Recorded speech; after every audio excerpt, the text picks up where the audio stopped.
नमस्कार. दिल्लीला संपन्न झालेल्या अखिल भारतीय साहित्य संमेलनाच्या अध्यक्षा विदुषी डॉक्टर तारा भवाळकरांनी त्यांच्या खणखणीत भाषणात महत्त्वाचा मुद्दा मांडला. तो म्हणजे भाषा तोडणारी नव्हे तर जोडणारी असावी. भाषा आणि संस्कृती या सजीव संस्था आहेत. लोकसंस्कृती आणि नागर संस्कृती यात सतत आदानप्रदान चालू असते. कृत्रिम बुद्धिमत्ता म्हणजे आर्टिफिशियल इंटेलिजन्सच्या वाढत्या रेट्याला कला आणि साहित्यावर नेमका काय परिणाम होऊ शकतो याचा गांभीर्याने विचार व्हावा. मराठी माणसाने आपली बुद्धिमत्ता आणि संवेदना सुरक्षित ठेवावी. भारतीय भाषांमध्ये कधीच शत्रुत्व नव्हते, मात्र भाषेच्या नावाखाली माणसांमध्ये प्रांतांमध्ये भेदभाव निर्माण करण्याचे प्रयत्न काही असामाजिक तत्वांनी केले. अर्थात भाषा स्वतः समृद्ध भक्कम असेल तर तिच्यावरून कोणीही राजकारण करू शकत नाही. देशात आणि जगात 12 कोटीहून अधिक मराठी भाषक आहेत.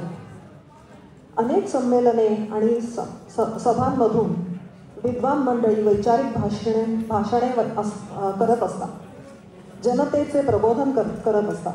मात्र सर्वसामान्य मराठी माणूस म्हणून आपण थोडक्यात एवढेच ध्यानात ठेवले पाहिजे की मातृभाषा आपल्या आईसमान आहे, तेव्हा जो मान, आदर आणि प्रेम आपण आपल्या आईला देतो तोच मान, सन्मान, आदर, प्रेम आपल्या भाषेला सुद्धा दिला पाहिजे. तिच्या विकासासाठी, उत्कर्षासाठी जो काही खारीचा वाटा आपल्याला देता येईल तो जरूर देऊया. तिच्यावर भरभरून प्रेम करूया आणि अन्य भाषक लोकांना आपल्या मराठीची ओळख करून देऊया. मराठी भाषेला अभिजात भाषेचा दर्जा मिळणे हा विषय गेली कित्येक वर्ष चालू आहे, मोठ्या चर्चेत आहे. 3 ऑक्टोबर 2024 रोजी मराठी भाषेला अभिजात भाषेचा दर्जा बहाल केला गेला. त्याबद्दल आज आपल्याकडे 3 गुणीजन जे आपल्याला ह्याच्यावर चर्चा करणार आहेत त्यांची मी थोडक्यात ओळख करून देते. त्यांच्या परिचयाची तशी आवश्यकता नाही, कारण सियाटलमध्ये त्यांनी अनेक कार्यक्रम केलेले आहेत आणि सगळ्यांच्याच परिचयाचे आहेत, पण तरी अगदी थोडक्यात सांगते. कादंबरी धारक सिद्धहस्त मराठी साहित्यिक मृत्युंजयकार शिवाजी सावंत यांची कन्या आहे. पुण्याच्या हुजूर बागेत शालेय शिक्षण घेतल्यानंतर सप महाविद्यालयातून तिने कला शाखेतनं पदवी घेतली आहे. सावित्रीबाई फुले पुणे विद्यापीठातून तिने कला शाखेचे पदव्युत्तर शिक्षण पूर्ण केले. शिवाय रानडे इन्स्टिट्यूटमधून वृत्तपत्रविद्या आणि संवादशास्त्राची पदवी मिळवली. कादंबिनी 2010 सालापासून रेडमंड येथे तिचा नवरा व 2 मुले यांच्यासह वास्तव्यात आहे. ती स्वतः एक कवयित्री आहे. किनारा होऊन आपणच हा तिचा कविता संग्रह 2011 प्रकाशित झालेला आहे. शिवाय वडिलांनी लिहिलेल्या युगंधर व छावा या 2 कादंबऱ्या तिने इंग्रजीत अनुवाद केला आहे.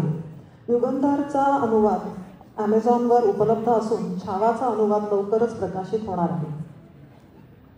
दुसरे आपले कादंबरी धारक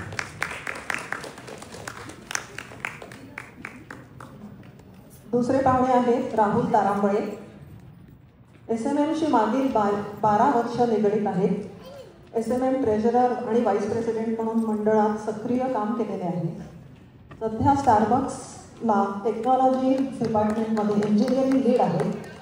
हायकिंग, बायकिंग, वाचन, नाटकाची संहिता लिहिणे, नाटकात काम करणे हे सगळे छंद जोपासत असताना फावल्या वेळात मित्रांबरोबर गप्पा मारणे हेही त्यांनी एक आवड म्हणून सांगितलेली आहे.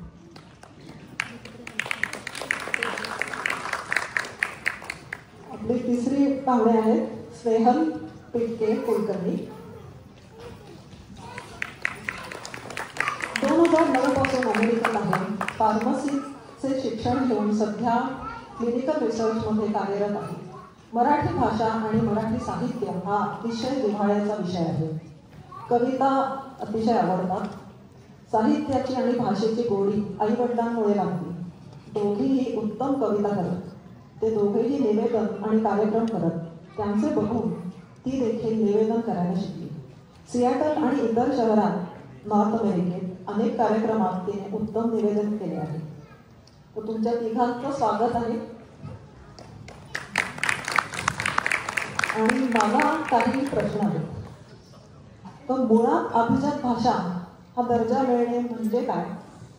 किंवा लोक असंही म्हणतात की ठीक आहे, मिळाला दर्जा, पुढे काय? दर्जा मिळाला तर काय फरक पडणार आहे? तर ह्याबद्दल मला तुमच्याशी बोलायला आवडेल. धन्यवाद शिल्पा.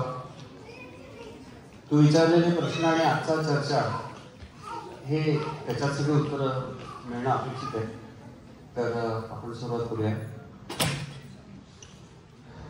तर मंडळी, 2024 साली एक अत्यंत अभिमानास्पद गोष्ट घडली आणि ती म्हणजे मराठी भाषेला मिळालेला अभिजात भाषेचा दर्जा.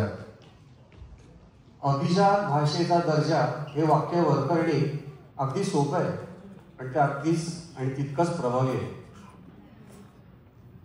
आपल्या मराठी भाषेप्रमाणे 3 शब्द, अभिजात, भाषा आणि दर्जा, पण त्यात सर्वांचं सत्व आणि अस्तित्व सामावलंय. तर आज आपण ह्याच विषयावर चर्चा करणार आहोत. चर्चा तर करणार आहोत, पण आम्हाला आतून सांगण्यात आलंय 20च मिनिटाचा अवधी आहे. त्यामुळे आपण थोडाही वेळ न दवडता लगेच सुरुवात करूयात. कादंबरी ह्या बहिणी आपल्याला संकटात टाकलं. 20 मिनिटात अभिजात भाषा या विषयावर बोला म्हणजे अगदी भरजरी साडी, दागिने, नानाविध अलंकार, सौंदर्य प्रसाधनं एका घरंदाज स्त्री समोर ठेवायची आणि म्हणायचं 5 मिनिटात तयार हो. तर बघूया, प्रयत्न करू कसं काय होतंय. तर कादंबरी, अभिजात भाषा म्हणजे नेमकं काय? अभिजात भाषा असावी ह्या विषयाची सुरुवातच मुळे कुठून झाली? असं आहे, अभिजात या शब्दाचा अर्थ आपण जर बघितला तर इंग्लिशमध्ये आपण ज्याला क्लासिकल लँग्वेज म्हणतो तो अर्थ आहे. तर ह्या क्लासिकल लँग्वेजेस म्हणजेच हा जो विचार आहे अभिजात भाषेचा, हा मुळात रुजला तो युरोपमध्ये रुजला. तिथं त्यांनी ग्रीक आणि लॅटिन भाषेच्या संवर्धनासाठी प्रयत्न केले आणि त्या भाषांना अभिजात दर्जाही दिला.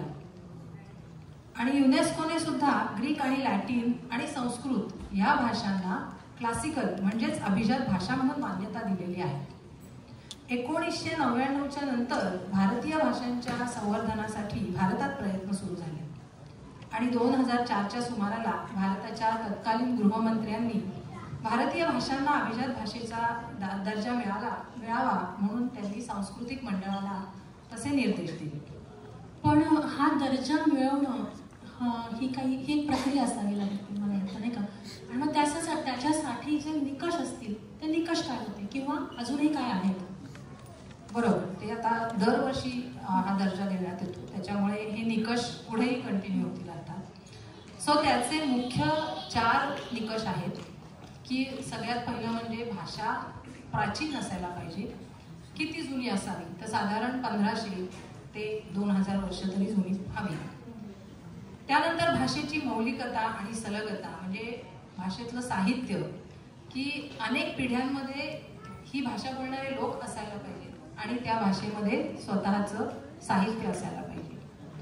म्हणजेच ती भाषा, पुढचा मुद्दा असा आहे की ती भाषा वाङ्मयदृष्ट्या स्वयंभू असायला हवी.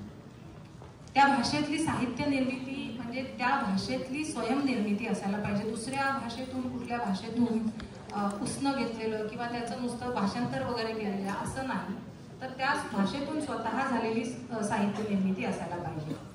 आणि याच्याशिवाय 4था निकष म्हणजे ती प्राचीन भाषा आणि तिचं आधुनिक रूप. कारण आपण भाषा जी बघणार आहोत ती खूप प्राचीन असणार आहे आणि तिचं आधुनिक स्वरूप अर्थात वेगळं असणार आहे.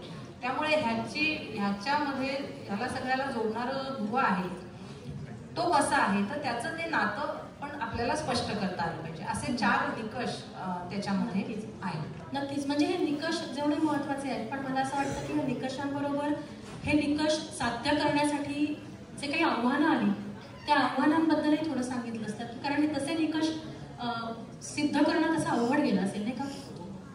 अर्थात, म्हणजे आता आपण जर हे निकष बघितले ना की भाषा 1500 ते 2000 2,500 वर्ष जुनी हवी.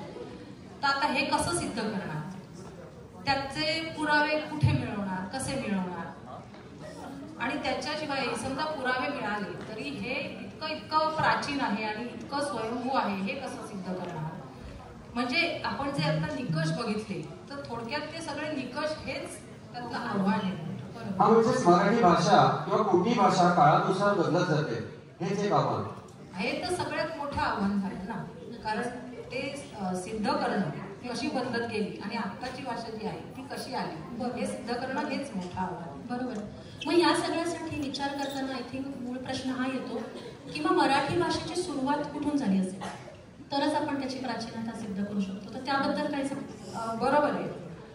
आपल्याला म्हणजे साधारण एक समज असा आहे की मराठी भाषा ही संस्कृतपासून निर्माण झाली, तर ते अगदीच बरोबर आहे असं नाही म्हणता येणार. पठारे समितीचा जो अहवाल आहे त्याच्यानुसार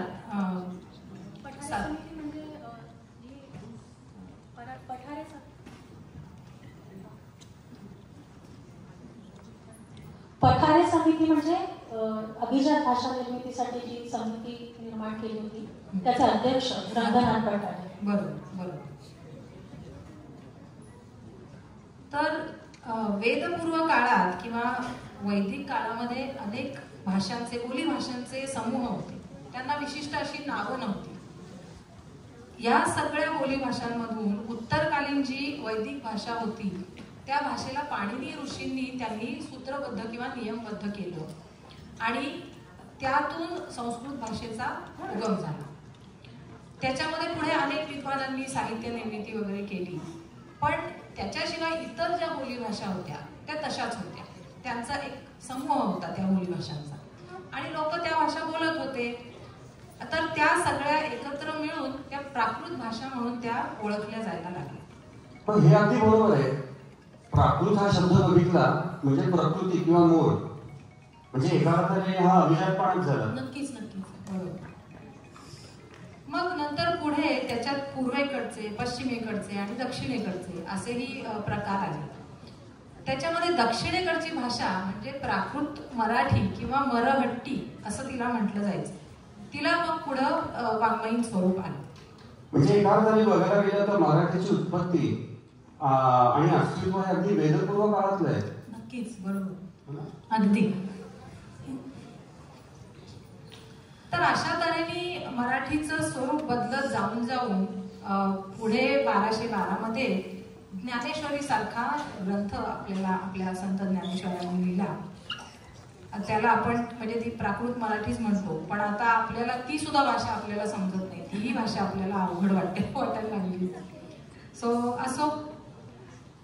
त्याच्यानंतर पुढे प्राकृत मराठीने जेव्हा व्याकरणाचे नियम बनवून तिला साचेबद्ध करण्याचा प्रयत्न झाला त्यावेळेला संस्कृतच्या काही नियमांचा आधार घेतला गेला. तर हे सगळं साधारणपणे 250-300 वर्षांपूर्वी झालं. हे आधुनिक मराठीचं व्याकरण प्राकृत प्रकाश नावाच्या पुस्तकात लिहून ठेवलेलं आहे. म्हणजे तसं बघितलं गेलं तर भाषेचा उगम हा संस्कृतमधनं झाला असं म्हणता येणार नाही. संस्कृत बरोबरच मराठी भाषेचाही उगम झाला, पण संस्कृतच्या प्रगतीला वेग होता, मराठी भाषेच्या प्रगतीला तितका वेग नव्हता असं म्हणता येईल. समकालीन शब्द होते बरेचसे, ते संस्कृत आणि मराठीत होते. त्याची काही उदाहरणं देते अगदीच लक्षात ठेवण्यासारखं. म्हणजे संस्कृतमध्ये स्थान हा शब्द आहे, त्यावेळेला प्राकृत मराठीमध्ये ठाण हा शब्द होता.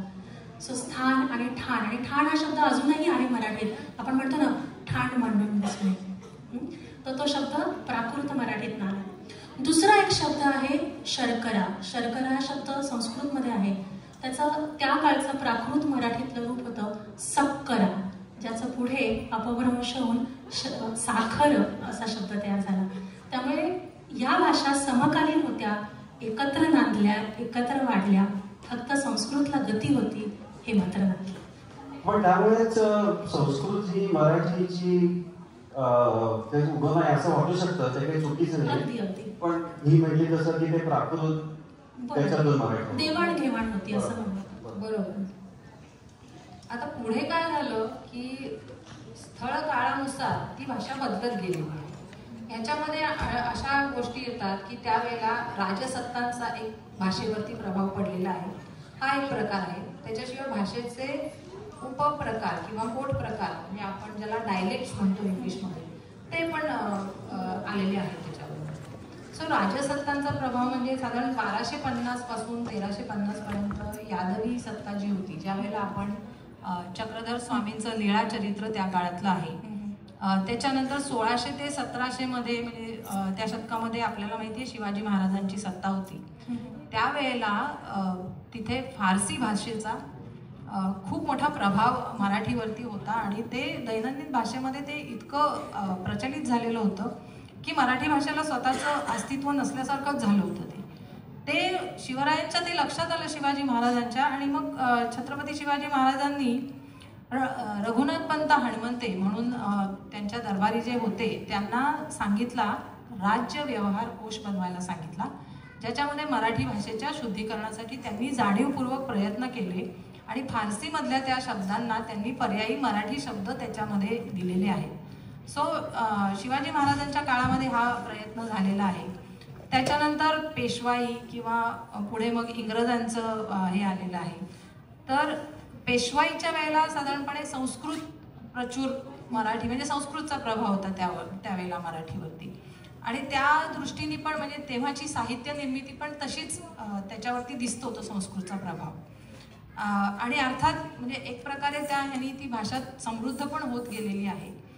त्याच्यानंतर आले आपल्याकडे इंग्रज आले. अर्थात ब्रिटिश सत्ता आल्यानंतर आपले आता आपण आजही इंग्रजी शब्द बोलल्याशिवाय आपल्याला बोलणं शक्य होत नाही असं झालेलं आहे. तर अगदी अलीकडच्या ह्याच्यामध्ये आपल्याला माहिती की स्वातंत्र्यवीर सावरकरांनी मराठीच्या भाषा शुद्धीसाठी जाणीवपूर्वक प्रयत्न केले, आणि आज आपल्याला माहिती असलेले अनेक शब्द हे सावरकरांनी आपल्याला दिलेले आहेत, जसं महानगरपालिका किंवा महापौर, अशा प्रकारचे अनेक शब्द त्यांनी दिलेले आहेत. आणि जसं आता हे सत्तेनुसार भाषा बदलत गेली तशी ती स्थळानुसार सुद्धा ती भाषा बदलत गेलेली आहे. त्याप्रमाणे मग त्याच्यातून अहिराणी मराठी, वऱ्हाडी मराठी, मालवणी मराठी असे सगळे पोट प्रकार त्याच्यामध्ये आलेले आहेत. तर या सगळ्यावरनं आपल्याला म्हणजे काय दिसतं की राजकीय आणि धार्मिक स्थितीचा भाषेवरती नक्की प्रभाव पडतो. नक्कीच. या सर्वांसाठीचे जे पुरावे सादर केले गेले समितीतर्फे, ते साधारण असं म्हटलं जातं की एकाच ठिकाणाहून आले, त्याबद्दल काही सांगशील का? मला वाटतं ते साधारण भांडारकर भांडारकर जी संस्था आहे ना पुण्यामधली, तिथे त्यांच्याकडे म्हणजे मराठी भाषा ही 2000 वर्षापेक्षाही जुनी आहे याचे जवळजवळ 81 पुरावे त्यांच्याकडे. एकाच संस्थेकडे एवढे पुरावे सापडणं म्हणजे ही खूप महत्त्वाची बाब आहे की खरंच संस्कृतीचं जतन करण्याचं काम भांडारकर संस्थेने केलं असं म्हणू शकतो. हा, म्हणजे तिथे शाकुंतल आणि मृच्छकटिक पासून सगळे ग्रंथ तिथे आहेत अवेलेबल. खूपच छान माहिती आहे. तुम्हाला जर ही माहिती अजून जास्त प्रमाणात वाचायची असेल तर महाराष्ट्र सरकारच्या वेबसाईटवर पाठारे समितीचा अहवाल आहे, जवळजवळ 128 पानी अहवाल आहे. एवढा अभ्यास केला गेला ही भाषा अभिजात आहे हे सिद्ध करण्यासाठी, तर नक्की जाऊन वाचा. अत्यंत सखोल माहिती आहे त्याच्यामध्ये. आणि नक्कीच भांडारकर इन्स्टिट्यूटला तुम्ही पुण्यात गेला तर जाऊन त्या गोष्टी नक्कीच बघता येतील. खूपच रंजक आहे.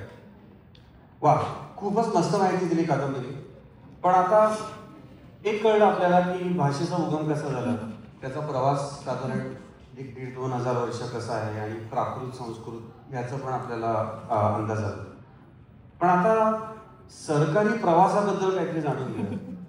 सरकारी प्रवास म्हणजे कादंबरी म्हणाली तसं 2004ला अभिजात भाषेला दर्जा मिळणे, मराठी भाषेला अभिजात भाषेचा दर्जा मिळणे ही प्रक्रिया सुरू जर झाली असेल तर मग 12 साली ती प्रक्रिया सुरू झाली असेल आणि आता 24 साली तो मिळाला. पण 2004 पासून जर का त्याची मुहूर्तमेढ ठरवली गेली तर मग कोणत्या भाषांना आधी हा दर्जा मिळाला आणि किती भाषांना आतापर्यंत दर्जा? नक्कीच सरकारी प्रवास आहे म्हणजे तो खाचखळग्यांचा असायलाच हवा, नाही का? लढा काहीतरी द्यायला लागला. नक्कीच नक्कीच लढा नाही म्हणणार, पण ही चळवळ होती.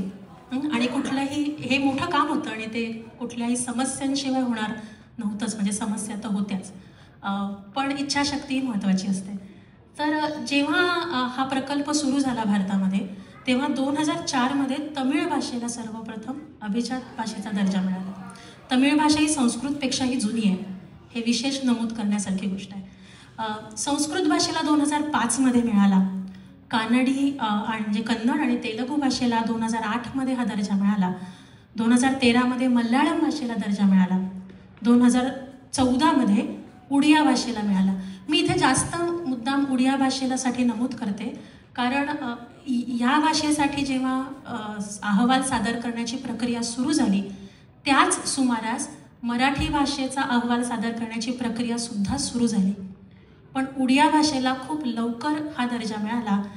त्या उलट आपल्याला 2013 ते 2024 इतकी वाट बघावी लागली. मराठी भाषेला हा दर्जा 2024मध्ये मिळाला. त्यासोबतच पाली, प्राकृत, बंगाली आणि आसामी या इतर भाषांना सुद्धा हा दर्जा मिळाला. आणि खरंच जसं हे म्हणाले की हा लढा असा शब्द न वापरता समस्या, खरं आपण हा शब्द योग्य राहील, या भाषांसाठी आहे. कारण सगळ्यात महत्त्वाची गोष्ट काय असते असे प्रकल्प सुरू करण्यामागे, की राजकीय इच्छाशक्ती हवी. नुसतीच माणसांची प्रयत्न अपुरे पडतात बऱ्याच वेळेला, त्याच्यासाठी राजकीय पाठबळ असावं लागतं. ती इच्छाशक्ती थोडी कमी होती.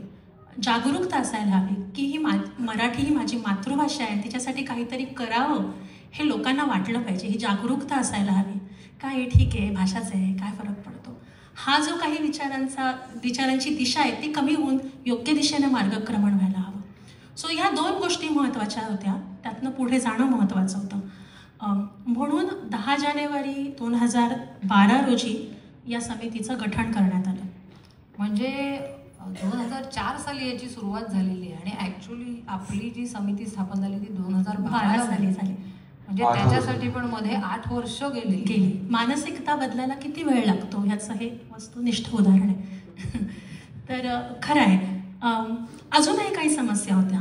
म्हणजे समितीचं गठन झालं, समितीमध्ये अशासकीय माणसं होती, कारण शासकीय माणसांनी समिती पुढे नेणं म्हणजे तुम्हाला माहिती आहे कारभार कसा होईल. म्हणून अशासकीय लोकांची समिती झाली. डॉक्टर रंगनाथ पाठारे त्याचे अध्यक्ष होते.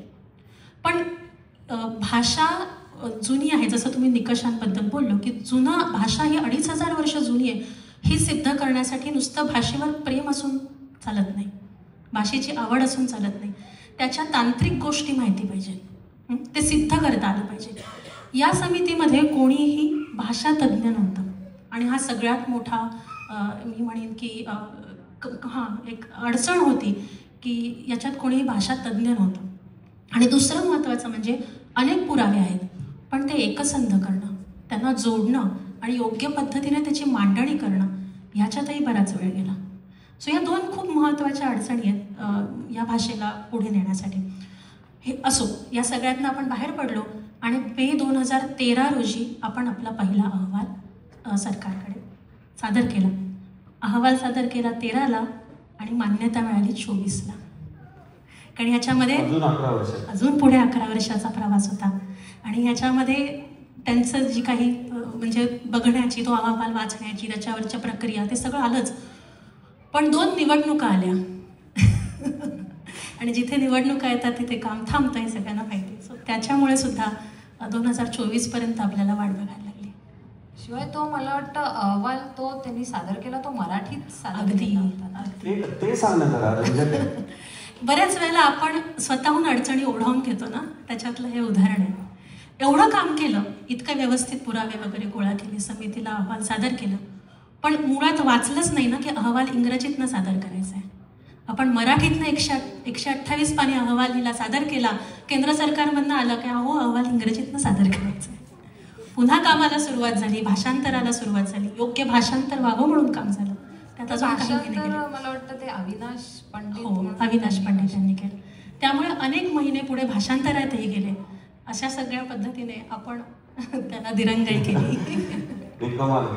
पण आतापर्यंत आपल्याला निकष कळले की अभिजात भाषा, त्याचे निकष काय, त्याच्यासाठीची प्रक्रिया पण समजली, शासकीय प्रक्रिया, इतर गोष्टी एकत्र करणं. त्याच्यासाठी चळवळ पण झाली. पण आता मुख्य प्रश्न येतो की त्याचे पुरावे काय. ही अभिजात भाषा आहे, आता ही त्याच्यासाठी काही पुरावे गोळा केले असतील. नक्कीच. ती प्रक्रिया कशी होती? हा खूप चांगला प्रश्न आहे. कारण आपण आत्ता जी मराठी बोलतो ती आधुनिक मराठी आहे. त्यामुळे आत्ताचे साहित्य हे पूर्वीचं पुरावे असू शकत नाही. ते साहित्य आपल्याला जुन्या मराठीत शोधायला हवं, तरच आपण ते सिद्ध करू शकतो की ती 2500 वर्ष आहे.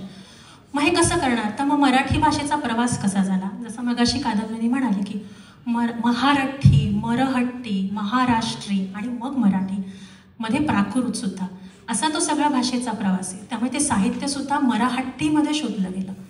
बरं, ती भाषा आपल्याला मराठी जरी असली तरी त्याची लिपी वेगळी होती. काही ब्राह्मीत होते, काही मोडीत होते, काही आधुनिक देवनागरीत होते. मग या भाषांचा अंदाज घेणं, ते समजणं, त्यांना भाषांतरित करणं, असा प्रवास आहे. म्हणजे भाषा एकच असली तरी लिपी वेगळी होती. मग त्याचं संशोधन झालं. त्या संशोधनात 2000 वर्ष जुना एक गाथा सप्तशती नावाचा ग्रंथ सापडला. हा 2000 वर्ष जुना ग्रंथ आहे. हा ग्रंथ त्या काळातील महाराष्ट्रातल्या लोकजीवनावरती, भौगोलिक परिस्थितीवरती लिहिलेलं पहिलं लोककाव्य आहे किंवा लोकग्रंथ आहे असं आपण म्हणू. जो त्यावेळेला लिहिला गेला तो ग्रंथ अजूनही उपलब्ध आहे. ते सगळ्यात जुनं पुरावा. म्हणजे थोडक्यात त्या काळच्या संस्कृतीचं दर्शन. नक्कीच नक्कीच. हो, कारण भाषा आणि संस्कृती हे एकमेकांना पूरक आहे, हे पण सिद्ध होत आहे याच्यात. नक्कीच. दुसरा पुरावा सापडला तो म्हणजे पुण्यातील जुन्नर जवळ जे नाणेघाट आहे, त्या नाणेघाटामध्ये एक शिलालेख सापडला. ज्या शिलालेखात ब्राह्मी लिपीमध्ये मराठ्यांना म्हणजे मराठी माणसाला उद्देशून काही लिहिलेलं आहे. त्यातलं मी तुम्हाला एक वाक्य सांगते. त्याच्यात असं लिहिलंय, महारठ्ठी अंगीय कुलोत्पन्न गिरी समुद्र वलयांकित पृथ्वीवरील वीरश्रेष्ठ. मराठी माणूस, मराठी कुलोत्पन्नात म्हणजे मराठी कुळात जन्मलेला माणूस हा पृथ्वीवरील सर्वश्रेष्ठ आहे, असं त्या शिलालेखात लिहिलंय. टाळ्या पडल्या पाहिजे. नक्कीच. जर हा शिलालेख जेव्हा त्याचा अभ्यास केला तेव्हा लक्षात आला की हा 2220 वर्ष जुना शिलालेख आहे. आणि जर शिलालेख एवढा जुना असेल तर त्याच्या आधी एक 200-300 वर्ष भाषा अस्तित्वात असेल हे नक्की. त्यामुळे 2500 वर्षांचा जो काही निकष होता तो अशा पद्धतीने सिद्ध होतो. अजून एक 2 उदाहरणं त्यांनी दिली की सातवाहन शतकामध्ये काही सुभाषित कोश लिहिले गेले. त्याच्यामध्ये उदाहरण द्यायचं झालं तर सातवाहन शकामध्ये विजलग्ग आणि सत्तसई नावाची सुभाषित कोश लिहिले गेले. आणि काही महाकाव्य पण होती. त्याच्यामध्ये रावणवहो, गरुडवहो नावाची महाकाव्य होती. हे सुद्धा आज उपलब्ध आहेत. हे सगळे पुरावे आपण दिले. वा. जैन संप्रदायामधून सुद्धा काही साहित्य निर्मिती झाली ना? हो, नक्कीच. जसं मगाशी कादंबिनी म्हणाली की राजसत्तेमुळे भाषेवर प्रभाव झाला, तसं धर्माच्या प्रसारामुळे पण भाषेवर प्रभाव झाला. त्यावेळेला जैन धर्माचा खूप प्रसार झाला मध्य भारतामध्ये. आणि त्यांनी जे साहित्य लिहिलं ते जैन धर्माचं जरी असलं तरी ते मराठी भाषेत लिहिलं गेलं होतं. त्यामुळे मग तेही साहित्य आपण पुरावे म्हणून सादर केलं. अशा तऱ्हेने अनेक ठिकाणी अभ्यास करून, संशोधन करून पुरावे गोळा केले गेले.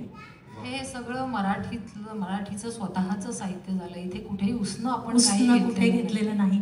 आणि तोच महत्त्वाचा दुसरा निकष होता ना की भाषा स्वयंभू असावी, स्वतःची असावी. दुसऱ्या साहित्यातनं फक्त भाषांतरित केलेलं नसावं, ते स्वतःचं मूळ असावं. आणि याचं मूर्तिमंत उदाहरण म्हणजे ज्ञानोबांची ज्ञानेश्वरी. याच्या इतकं स्वयंभू दुसरं काही नाही. आणि त्यानंतर दासांचा दासबोध. पण हे सगळे पुरावे गोळा करणं, ते अहवाल त्याचा बनवणं, ते शासकीय भाषेमध्ये सगळं लिहिणं अत्यंत जिकिरीचंच काम असेल. नक्कीच. त्यामुळे ज्या लोकांनी हे सगळं पुढे नेलंय त्यांना अक्षरशः नक्कीच. हा जो सगळा जो प्रवास आहे ना, या खूप रोमांचकारी आहे असं मी म्हणेन. आणि नक्कीच तुम्हाला जर वेळ असेल आणि संसाधनं तुमच्याजवळ असतील तर नक्कीच तुम्ही हे वाचा. तुम्हाला आवडेल की किती कष्टाने आपण हा दर्जा मिळवला आहे. म्हणजे मला ना इथे एक ती गोष्ट आठवते, जशी तू उडिया भाषेचं सांगितलंस ते आपल्याकडे ससा आणि कासवाची जी गोष्ट आहे ना, की ससा गेला जोरात पळत गेला पण नंतर झोप काढली त्यांनी आणि कासव हळूहळू येऊन त्याच्या पुढे गेलं. तशी अक्षरशः आपली मराठी भाषेची परिस्थिती आहे की आपल्याकडे एवढं समृद्ध वारसा असून आपण त्याच्या बाबतीत उदासीनता दाखवली आणि नुसतंच पुढे गेलो, हे काहीतरी थोडीशी कृती केली, पळत पळत पुढे गेलो, मग थांबलो. आणि त्या काळामध्ये उडिया भाषेच्या लोकांनी 6 महिन्यात त्यांचा अहवाल सादर करून, म्हणजे त्यांना राजकीय इच्छाशक्ती इथे का महत्वाची असते, तर त्याच्यामुळे त्यांच्याकडे ते काम पटकन झालं, 6 महिन्यात झालं, त्यांना दर्जा मिळाला. आणि आपण त्याच्यानंतर 8 वर्ष 8 वर्ष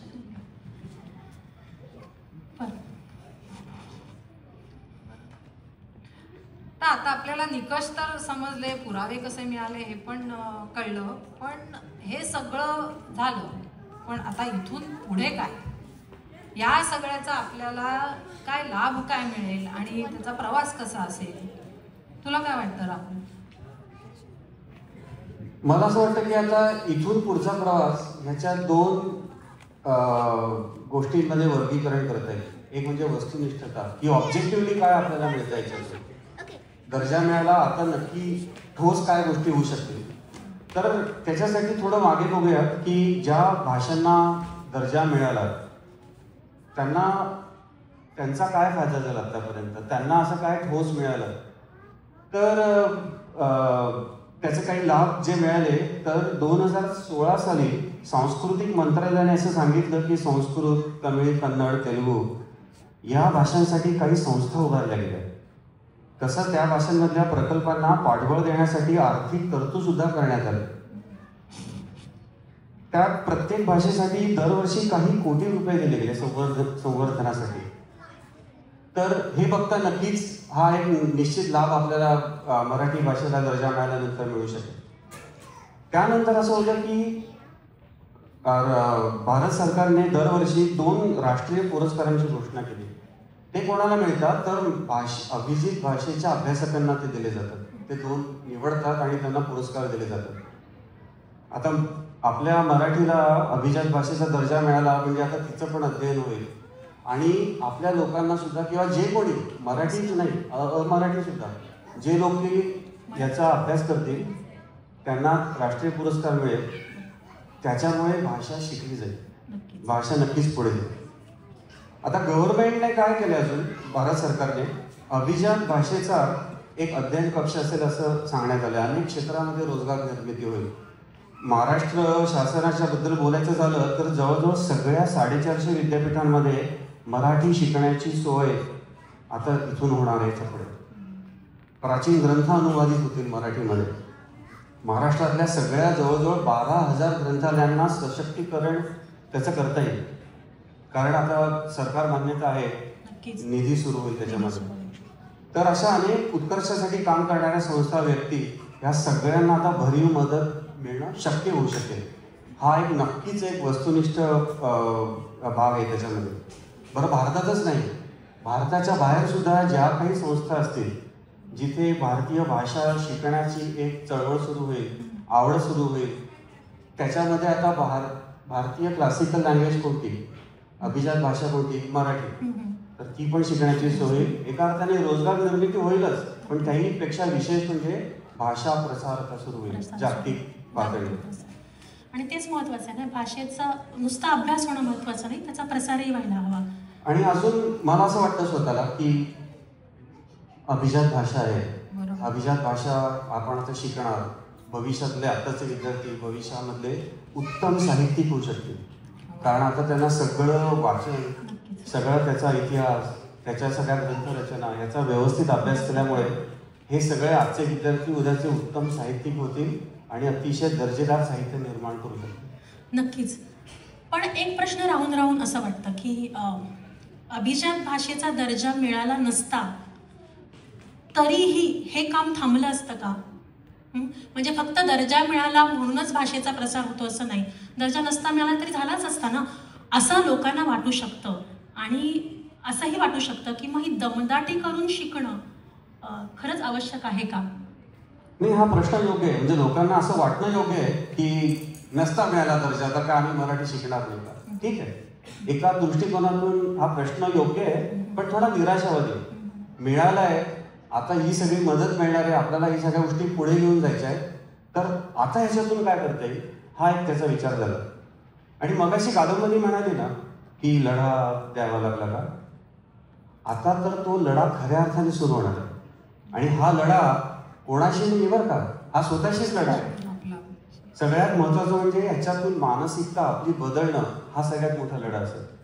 आपल्याला मराठी पुढे घेऊन जायची, दर्जा तर मिळाला, सरकारने त्यांची जबाबदारी केली, संशोधकांनी अत्यंत उत्तम काम केलं आणि दर्जा मिळवून दिला आपल्याला. ह्याच्या पुढची जबाबदारी ही प्रत्येकावर आहे, आपल्या सगळ्यांवर आहे. आता हे गव्हर्नमेंट करेल, सरकार करेल तर होईल, याच्यासाठी थांबण्याची गरज नाही. अभिमानाने आपण सांगू शकतो की आपण मराठी बोलतो, आपली मराठी. त्याच्याबरोबर अजून महत्वाचं म्हणजे वैयक्तिकरित्या आपण काय करू शकतो.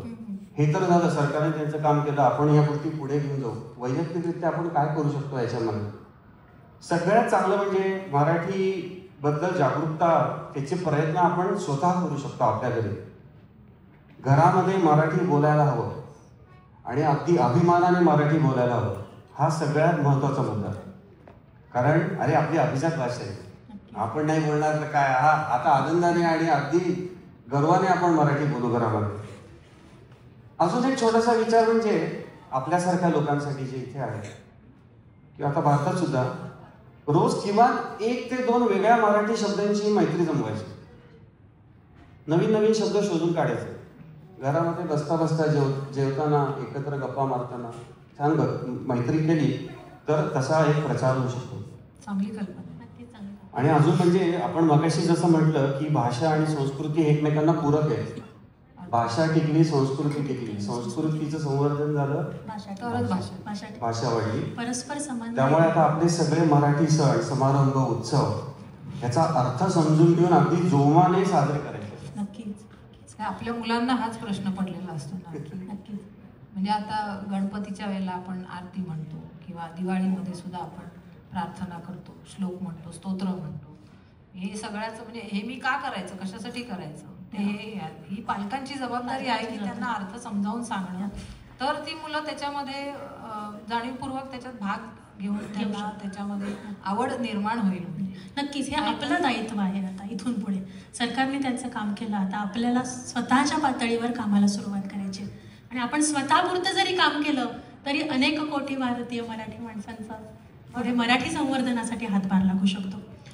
यात सगळ्यात महत्त्वाचा प्रश्न असा येतो की आपल्यासारखे मराठी भाषिक जे भारताबाहेर आहेत, अमेरिकेत आहेत, आणि इथे आपल्याला रोजच्या जीवनामध्ये मराठी भाषा व्यतिरिक्त इंग्रजी भाषेचाही तितकाच वापर करावा लागतो. मग असं करताना मराठीचं संवर्धन करणं आणि ते करताना काय गोष्टींचं आपल्याला काळजी घेतली पाहिजे, हा एक महत्त्वाचा मुद्दा येतो. हो, म्हणजे हा प्रश्न मी पण बरेचदा ऐकलाय की आम्ही आता भारताच्या बाहेर राहतो, आम्ही इकडची भाषा शिकली, इकडची संस्कृती आत्मसात केली, तर त्याच्यात काय गैर नाही. कोणीच म्हणत नाही की दुसरी भाषा दुसरी संस्कृती शिकू नका, त्याच्यात गैर काही नाही. पण दुसरी कोणतीही भाषा शिकताना आपण जर का आपली भाषा सोडली तर संस्कृतीचा ऱ्हास होईल, हे मी नाही सांगत. हे आपले विवा शिरवाडकर ज्यांच्या जन्मदिवसाच्या नावाने निमित्त, जयंती निमित्त आपण मराठी भाषा दिन साजरा करतो, त्यांनी एका कवितेमध्ये लिहिलंय. ते म्हणतात, परभाषेत लिहा पारंगत ज्ञान साधना करा तरी, माय मराठी मरते इकडे परकीचे पद चेपू नका.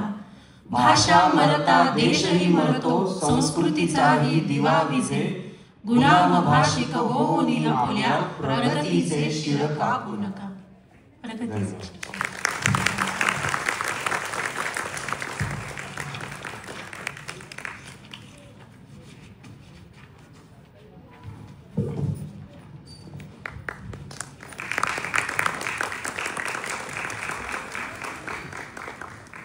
आज आपल्याला तज्ज्ञांकडून खूपच गोष्टी शिकायला मिळाल्या.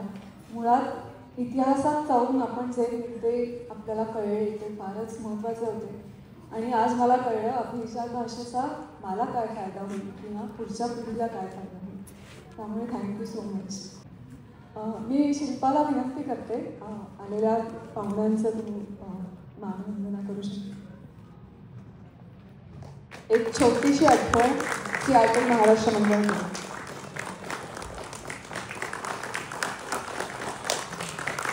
खूप खूप आभार तुमचे.